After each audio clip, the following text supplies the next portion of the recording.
What a wild week in the market. I am happy that myself and the other people who have very thankfully joined me over at StatsEdge Pro are systematic traders. We don't have to guess what we're going to do to go into each week.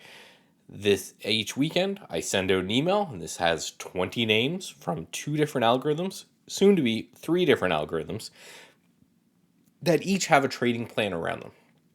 If this happens, we look to do this. If this happens, we look to do this. All completely systematic, all done by computer. I have backtests. You can go over to StatsEdgeTrading.com. You can read more about it. It will be in the comment below. It will be in my bio, all of that stuff. You can certainly check that out because in situations like this where the market goes wild, it feels absolutely fantastic to say, this is my plan. This is what I'm going to do. Now, full disclosure, this week I just took the week off. I didn't really trade too much at all, even when some of the things from StatsEdge Pro were firing because of the insanity that happened in the overall market. But what we're going to do in this video is we are going to go over crypto, we're going to go over Forex, we're going to go over the regular stock market. We're going to try to find some opportunities there. But if you find yourself struggling to know what to do week to week, you're kind of lost to try to figure out what you're going to trade and having a plan around those trades, go to StatsEdge Pro, check it out. I think you'll be impressed with what we're doing over there. Now, without further ado, let's just pop right into it here and we're going to get started.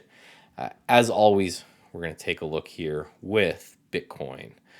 Let's scroll down here. And we'll go to candles because I know a lot of people like candles better than bars. I kind of like bars, but really, this is one of the reasons why I like to look at things at the end of the week. When I do my shorter term trades, I'm looking at them at the end of the day. When I'm trying to do this longer term stuff, I'm looking at it at the end of the week because there's a lot of craziness that can happen in these times, and we're seeing it now.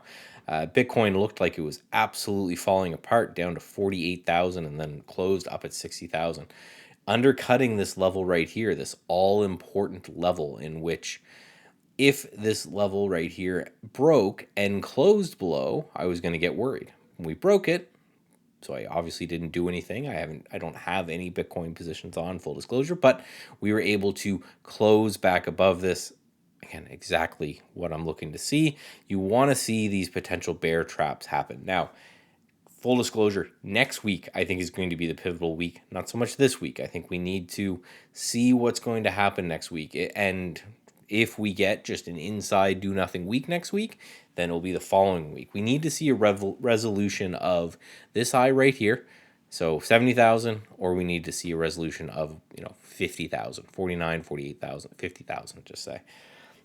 As long as we're in this range, we need to be range bound. So for you StatsEdge Pro members that are watching this, the pullback algorithm is going to be the one I'm going to lean on again. I said that last week, turned out very well. I'm going to do the same this week. And also, I'm going to continue to work on the revision to the mean algorithm that I've been putting in place. So we need to understand those two things right there. Now, Ethereum, I wanted to point out the massive relative weakness. We now have 2 weekly closes below this level right here. We had last week and we had this week. So the relative weakness in Ethereum is absolutely staggering. If we go Bitcoin over Ethereum, again, this chart going up is saying that Bitcoin is leading. This chart going down is saying Ethereum's leading. We had some relative outperformance in Ethereum for a long time. That has totally and completely switched on its head. Now, if we go to Solana, Solana is showing good relative strength. It's higher up in the range of this bull flag, we could call it right here, than anything else is. So some good productive energy in Solana. Bitcoin is obviously going to be king. That's where I'm going to put a lot of my focus. Ethereum, relatively weak right there. I look at this as a little bit of risk on, risk off indication. That's how I'm kind of looking at this play when it comes to these different markets, is that Bitcoin is kind of the safe, I guess, currency. So if we're in a risk off mode, it makes sense that Bitcoin is going to be doing better than Ethereum. If we're in a risk on mode, it makes sense that the other thing is going to happen. Now let's take a look at the dollar before we get into some other currencies with some DXY. I'm referring to my notes here as well. And with DXY, a lot of these things look the same. So I mentioned last week how the relationship between dollar down, stocks up, or dollar up, stocks down, that seems to be gone. That's why I'm not a huge correlational guy. When I see the correlations, I call them out and I study them, but I know that they can just disappear at a moment's notice. So seems like this one's gone because this actually looks a lot like we saw in Bitcoin and it looks a lot like we saw in the market. So big crash down in the dollar, came really close to this area of support that I've drawn in here, and then it bounced, putting in this low, basically unfinished on the week. That's going to be a theme. As crazy as the week was, it's why I love doing these videos where we're going to step back. I'm going to do more intra-week videos. I just a little burnt out, so I took some vacation to rectify that. And again, Japan wouldn't let me completely detach. Now, taking a look here at gold. Gold looks absolutely phenomenal here. Where ignore these trades; these are all paper trades for an algorithm that I'm working on. But this flag right here in draw that out. This flag right here that we've been talking about in gold remains intact. I like the bottoming tail that's happened here. We could get a breakout next week. I wouldn't be surprised, like I mentioned with Bitcoin, and it'll be the same with stocks, that we get a little bit of chop, a little bit of digestion of what happened. It was, again, a crazy. We were almost lock limit down on Monday, which for those who don't know is just the exchanges can only move down so much before they cut them for the day to let cooler heads prevail. We were almost at that area. And then on the way back up, if there was a lock limit down, I know Japan locked up. So they locked down and then they locked up. For us, we don't have a lock up. So again, just a wild, wild week in the market. That kind of move needs some digestion. Silver, still under these prior highs. I need to see us above these prior highs before I get interested in silver. So if I start to see the precious metals selling, silver is going to be my target there. All of these currencies are going to look pretty much the same as I kind of click through them. They all have this big sell and then a bottom. The only one that I really kind of want to point out here is the Canadian dollar, just because this is happening at a really interesting zone.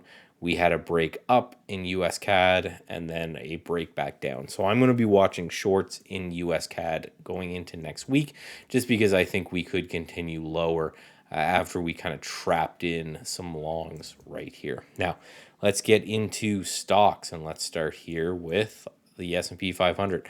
Problem with doing all this work for you guys this week is everything looks just about the same, where we all have this kind of crazy action. I'm just going to pop myself right over there so I'm not in the way.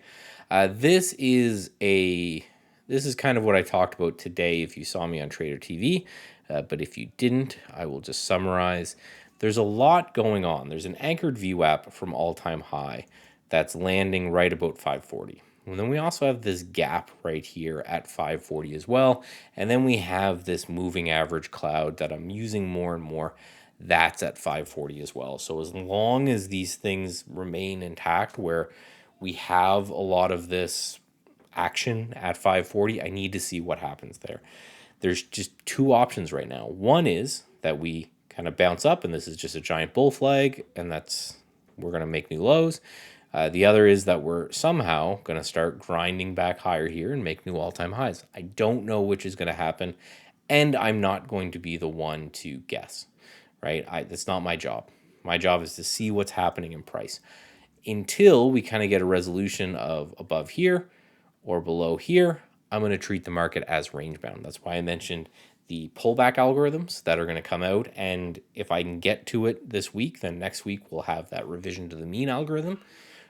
Those are going to be where my focus is. This is my this is where my discretion, I guess, as a systematic trader comes in, is where do I focus my attention? When the market's just kind of doing this right here, and it's just kind of grinding higher, I'm really focused on my trend following algorithm and my monthly rotation investment algorithm. That was doing phenomenally. It was up like 50% this year.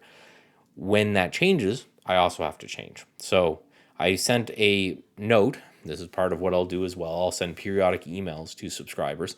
I sent an email to subscribers on Monday and said, hey, everything's going crazy. I'm just going to sit it out. I said, on Friday, I said, hey, I'm going to focus on the pullback algorithm because of this craziness. On Monday, I said, hey, I'm going to sit out the first few days And then on Wednesday, I messaged everyone and said, I'm going to focus on the pullback algorithm. And we got some really good trades from that. I didn't participate in many of them, but some of them definitely did occur. And it's going to be the same thing. While we're in this range, I want to be focused on the pullback algorithm. And the reason that I can do things like that is that I have the data. I know in which markets, which systems do the best. And it's one of the powers that I have as a systematic trader.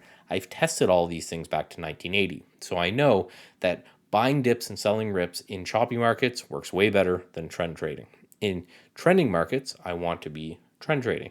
So in this market, again, until this low gets broken or that high gets broken, I'm going to be more of a shorter term, again, buy the dip, sell the rip type of idea. Qs, funny enough, I just have to point this out, to the doomers, the end of the world people. Qs, 3 Qs, Michael, not 2. Qs closed positive this week. Let's go to a weekly candle. We actually closed up on the week, very, very barely, but up on the week. And I just think that's hilarious. Could be a little bit of a rip your face off rally happening, but again, this upward chop seems like it could run into some trouble. Just quickly, some sectors that I want to take a look at is USO. So we have oil bouncing here very, very nicely. UNG is at that all-important kind of 14-ish level and bouncing up here. I really like the look of UNG for a potential discretionary trade. If we can get over these 2 equal highs on Monday with a stop right under this low, so it'd be about 12.50, 13. See if we get another kind of pop off these lows the way we had back here. We had a great trade here. So again, these are discretionary trades. I still do some of that, even though mostly 90% of what I do now is systematic. KWeb and FXI are both very interesting, where they didn't participate. If we look at day one of this sell-off, the market, we're way above where we were on Friday in KWeb and in FXI. So I talked about this last week, but I'm going to look at something like BABA that's actually doing well and butting up against this resistance zone right here of $80. If BABA can get over 80, I definitely like the look of that. That's where part of my focus is going to be. And then something like Costco, right? Costco, again, didn't gap down too much with the market. It's back above this EMA cloud. Things are looking good for Costco. Those are my 2 kind of discretionary watches for next week because they seem to be holding very well. So again, if you feel that you're a bit lost out there, come to StatsEdgeTrading.com. I have a free trading course just to get you going. If you're interested in more, we have a StatsEdge Pro there as well. So I'll talk to you guys soon.